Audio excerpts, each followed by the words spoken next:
Hey, welcome back to the show. You know, any time is a great time to cook at home, but something about cooking in the fall just seems like extra cozy. Am I right? Here with 5 excellent cookbook recommendations to know about right now is Lara Hamilton from Fremont's Book Larder. Welcome back to the show. Thank you so much for having me, Amity. It's great to be here. It is always great to have you, and I want to start by congratulating you on how successful your store has become on an international scale with international recognition. I told you this earlier. I'll speak with an author. I'll do an interview with an author, and I don't know, at Budapest, and they'll be like, "Oh, I'll be at Book Larder next week." I mean, we are just so lucky to have you. How have you continued to thrive and stick the reach so far and wide? Well, I think it's a lot of support from amazing employees, but also from just our customers. The pandemic was obviously really hard for a lot of small businesses, and we really found that our community really rallied to our side. And so it's been something I'm just forever grateful for. Yeah. And my employees do a really great job of handling our social media and doing all of those things with outreach and things like that. And then, of course, you know, you invite us to do things like this. So and everyone out there is like, "Oh, I haven't been there. I'm going to go check it out right now. World renowned. I got to get there." So you have brought 5 wonderful cookbooks, and every book you bring is always so beautiful and has such a unique spin. Our first one is Rambutan. Yes. This is by Cynthia Shanmugalingam. She is a London-based Sri Lankan writer and restaurant owner. And this is one of my favorite books of the Fall Amity. These are all of my personal flags of all the things that I want to make in this book.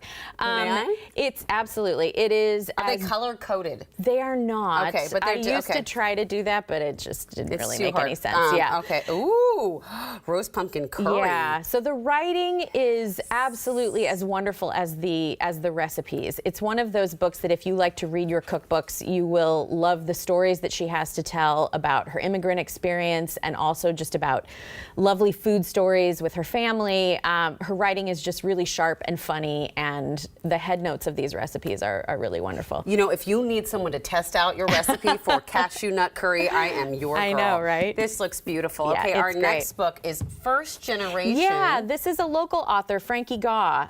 You might know him on Instagram as Fat Boy Frankie. Okay. And it is, again, a story about his immigrant experience. His parents emigrated from Taiwan to Ohio, actually, in the 80s. And so he grew up in the Midwest and has a lot of stories about sort of his food experiences, but also then moved out to the Pacific Northwest and is here now. I love this book because it is a really great, if you hold that up, this is amazing. It has a whole step-by-step tutorial on how to fold dumplings, which is so hard for someone who didn't grow up learning how to do this. Exactly. And there are so many great tips like this and step-by-step photos. There are riffs on different recipes, so he'll have sort of one recipe and then show you lots of different ways to do it, often with photos as well. So it's really great. The tutorial on white rice versus sticky rice. This is genius. And this author is actually coming on our show, I believe, next week. And he's at Book Larder next week as well. Oh, my goodness. Okay. And next we have another local author. This is Rosie Mays. You may know her on Instagram or YouTube as I Heart Recipes.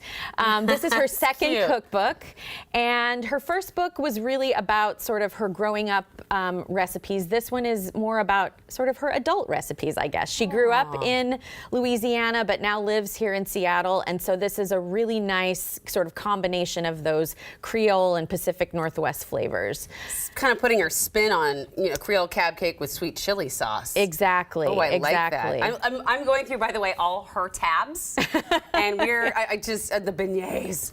Real deal beignets. Exactly. Well, she grew up in Louisiana, so, you know, we can take her word for it that those are going to be great beignets. All right. Next is Olia Hercules. She is a British-Ukrainian author. This is her 4th cookbook.